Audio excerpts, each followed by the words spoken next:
years in a row.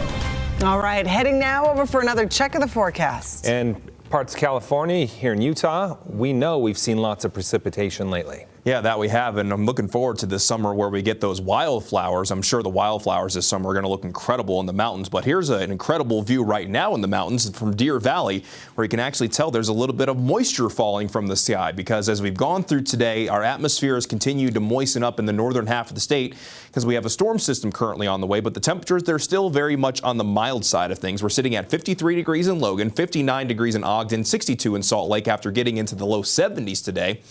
And we're currently sitting at 73 degrees in St. George after we got into the 80s today. So your good for Utah headlines include the runoff concerns.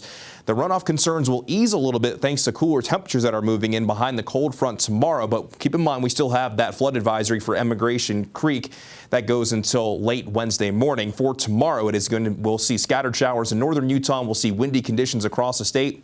And we'll be looking at unsettled weather through at least the middle of the week and most likely through Thursday before we see some calmer conditions take shape once we get into your Friday and this upcoming weekend. But here's the current view on the storm tracker radar. We do have a weak front that's currently moving in, but pretty soon that front is going to get a little bit more energy thanks to a trough coming in from the Pacific Northwest. And we are seeing some showers in northern Utah, generally in the high country, in our valleys. If you were looking around sundown this evening, we actually saw a decent amount of virga. We talked about that earlier, but that's precipitation that falls from the sky that evaporates before hitting the ground. So right now we're seeing showers in the mountains, but as we go into tonight, as the atmosphere continues to moisten up, going to see a better chance of seeing that valley rain and mountain snow given the temperatures that we have. But because we're expecting mountain snow, we do have a winter weather advisory that will be going into effect very early tomorrow morning and will continue through 7 o'clock in the evening on Tuesday for the Wasatch Mountains, where 6 to 12 inches of snow will be a possibility. So not expecting that much, but still a healthy amount of accumulations can't be ruled out, along with some gusty winds.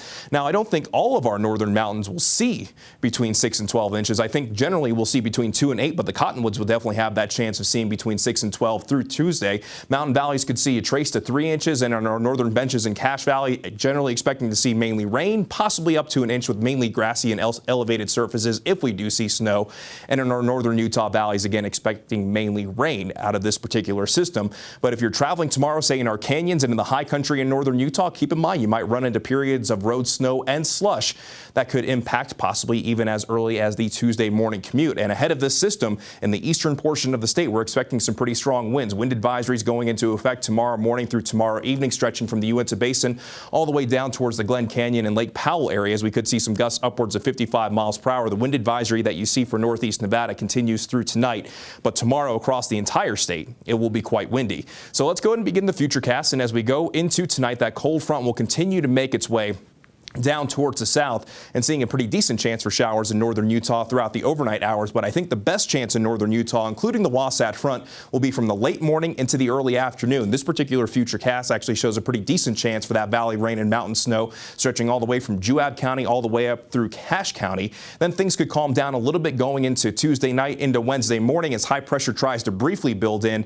And then as we go from late Wednesday into early on Thursday, we'll likely see another system move in with winds out of the northwest, and we could be talking about that chance for wet weather increasing once again going into our Thursday. So here's how it looks in northern Utah, where we'll see that chance, best chance for tomorrow, dropping to a slight chance on Wednesday, increasing just a little bit on Thursday. Then that high pressure begins to build in as we go into this upcoming weekend. As for those daytime highs, northern Utah will be about 15 to 20 degrees cooler tomorrow compared to what we saw for today, while in southern Utah, your temperatures won't be quite as cool, but you'll still feel the cooling effects thanks to that cold front.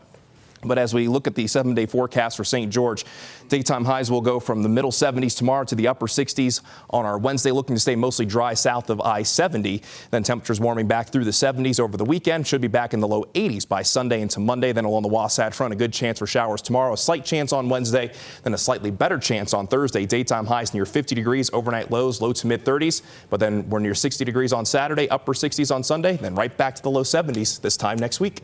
My word. Okay. Some more rain. Up and down is right. Okay. Thank you so much, Thomas, for keeping track of it all.